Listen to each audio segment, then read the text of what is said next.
to the service, and so we had to leave Hank, and Doyle was, as I said, was drafted into the service, and they sent him to Ipava, Illinois, to take his basic training, and so I took the car and took our instruments, and I went to Ipava, Illinois, and stayed with him through basic training because we would set up at the mess hall or the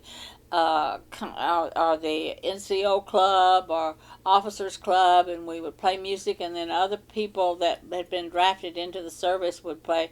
We would know the musicians and would play with us, and so and then I got a job making $18 a week at a sewing factory.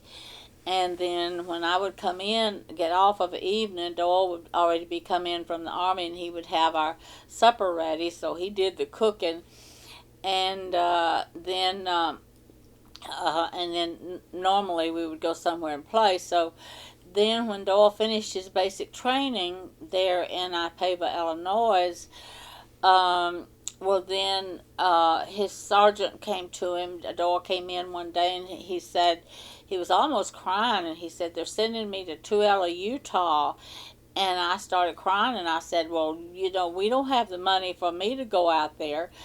And so Doyle said, well, let me see what I can do about working it out. So Doyle went to his master sergeant and told him that we didn't have the money for me to go to Tooele, Utah, and so his master sergeant said, well, let me try to work it out, because they all knew us because we did a lot, of entertaining for the troops there.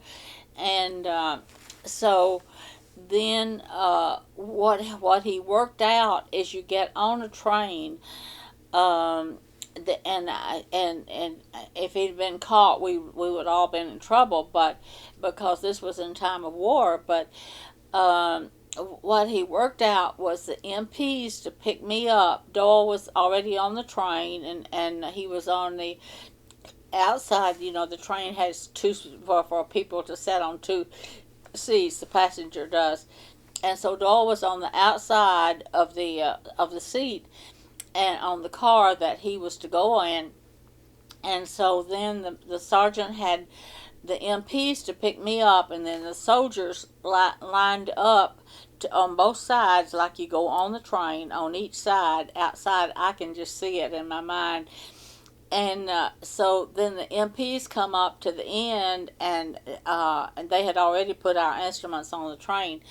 And I jumped off of the Jeep. I was on a Jeep, and I jumped off of the Jeep and run between those two lines of soldiers on each side, and got on the train, and then went back to where Doyle was at and just fell over on the inside, and I stayed down where if anybody come in on the train, they wouldn't see me. So I rode the train, the troop train, to Tooele, Utah, and that's how we got there. Then the sergeant, of course, we had no money to live on, and we couldn't make any money, and the sergeant got me a job driving a 18-wheeler from that. Of course, the war was over by this time, and so they were sending hand grenades and and bombs back to be stored in the United States that had been overseas. So, and I don't know if you saw on 60 Minutes or not, but here 2 or 3 years ago, I saw where so many people that lived around Tooele, Utah, had cancer because of all of these hand grenades and bombs and things that was stored in these igloos out there. They dug big holes, and then I drove one of the trucks. The train would come in with the bombs or hand grenades, and then the soldiers would load them on the trucks, and I was one of the truck drivers that hauled the bombs then to the igloos, and then the soldiers would unload them and put them in the ground. And so then and I, of course, I made good money at that. That was the first time in my life that I made good money. What was good money then? I think it was like about $60 a week or something like that, and that was like a fortune to us, because we had. And so anyway, um, while we were there and I was driving the truck hauling bombs, well then I got pregnant, and of course, then on Jinx Avenue in Panama City, Dr. Nixon lived in the next block from us, so we were all friends to my doctor. So when I got pregnant, I had to quit. I started showing, and I had to quit driving the truck, and I came back to Panama City, and my doctor put in. I had no family there, and put in to get Doyle a dependency discharge, and so that's how he got out of the service, and then. And so then he was able to come home, and then we formed our own group back together again.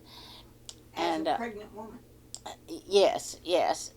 We got to hear how that's going to go, and we're going to get to hear that in just a few minutes. We'll be back again in just a moment. If you didn't get to see it last week, you can get the DVD. You can call toll free 1-877-823-6886. That's 1-877-823-6886. Or you can get this whole program on the internet, and you look under drbonnielibhart.com. That's www.drbonnielibhart.com, and you can get in touch with us to get the whole DVD of all the programs of Bernice Turner, or you can purchase her book. You will need to send either PayPal or a check, or however you want to pay for it, for $25 for this. And that's, again, 1-877-823-6886. And I'm Bonnie Libhart. We'll be back in just a moment.